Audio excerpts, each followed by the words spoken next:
Hi అండి. జియో హాట్‌స్టార్‌లో 'mad for each other' అనే షో వస్తుంది. 10 జంటలు వస్తున్నారు. ఆ 10 జంటలలో ఉన్నటువంటి రసవత్తరమైనటువంటి గొడవలు కూడా మనం ఆల్రెడీ ప్రోమో రిలీజ్ అయింది. ఆ ప్రోమో కూడా చూసినాం. ఈ ప్రోమో చూసిన తర్వాత నాకు అర్థమైంది ఇందులో కూడా తెలుగు వర్సెస్ కన్నడ అని చెప్పేసి విభేదాలు కూడా రాబోతున్నాయి. ఫైటింగ్స్ కూడా జరగబోతున్నాయి. 10 జంటలు వస్తున్నారు కదా. ఈ 10 జంటలను చూసిన తర్వాత ఏమనిపిస్తుందంటే వీళ్ళు లోపల కొట్లాటలు చూసిన తర్వాత బయటికి వచ్చిన తర్వాత ఎన్ని జంటలు కలిసి ఉంటాయి అన్నదైతే నాకైతే నమ్మకం లేదు దొర అంటారు చూడు, అలా అనిపిస్తుంది. భార్యాభర్తలు కొత్తగా పెళ్లిళ్ళు చేసుకున్న వాళ్ళు వచ్చారు, అక్కడికి లివింగ్ రిలేషన్షిప్లో ఉన్న వాళ్ళు వచ్చారు. కానీ బయటికి వచ్చిన తర్వాత వాళ్ళ రిలేషన్షిప్ అలానే కంటిన్యూ అవుతుందా లేదా అనేదే సందిగ్ధంగా ఉంది. ఎందుకంటే ఆ రకంగా గొడవలు పడుతున్నారు కాబట్టి వీళ్ళు వేరే జంటలతో గొడవలు పడడమే కాకుండా వీళ్ళకు కూడా ఫిట్టింగ్స్ గొడవలు ఉన్నాయి అని చెప్పేసి చెప్పడం జరుగుతుంది. కాబట్టి ఈ గొడవలలో ఎంతవరకు వెళ్తాయి, ఎంతవరకు వీళ్ళు నిలదొక్కుంటారు అనేది చూడాలి.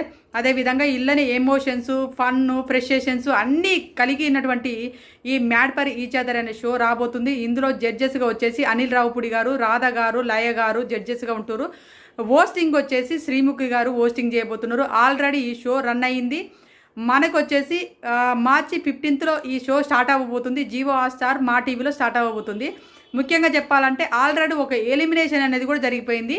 నటరాజ్ మాస్టరు నీతు గారికి, అంటే వీళ్ళిద్దరు భార్యాభర్తలు కలిసి మన ఎవరికి మాస్క్ మ్యాన్ హరీష్ వీళ్ళ వైఫ్ ఇద్దరి మధ్య బాగా పెద్ద గొడవ జరిగింది. కొట్టుకునే లెవెల్కు గొడవ జరిగిందని చెప్పేసి వార్తలు వస్తున్నాయి. మనకి ఎంతవరకు నిజమని తెలీదు.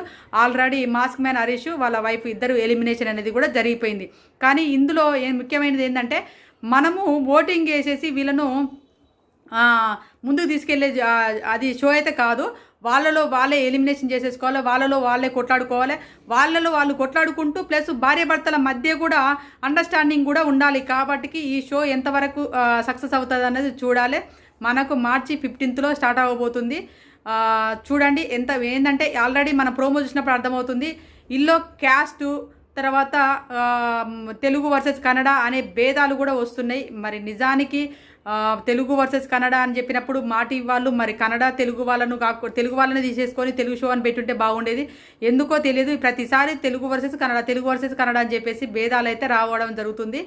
మీరు ఊహించినట్టుగా ఏంటంటే ఓటింగ్లో కింద మనం వీళ్ళ సపోర్ట్ చేద్దాం వాళ్ళ సపోర్ట్ చేద్దాం అనే విధంగా లేదు. వాళ్ళలో వాళ్ళే కొట్టుకోవాలి, తిట్టుకోవాలి, గొడవలు పడాలి, నామినేషన్ చేసుకోవాలి, ఒక జంటను బయటికి పంపించాలి. అంతే తప్ప మన చేతిలో ఏది ఉండదు. మనం మాత్రం చూడాల్సిందే.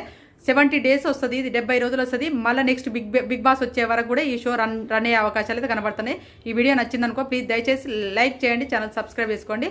మార్చి 15th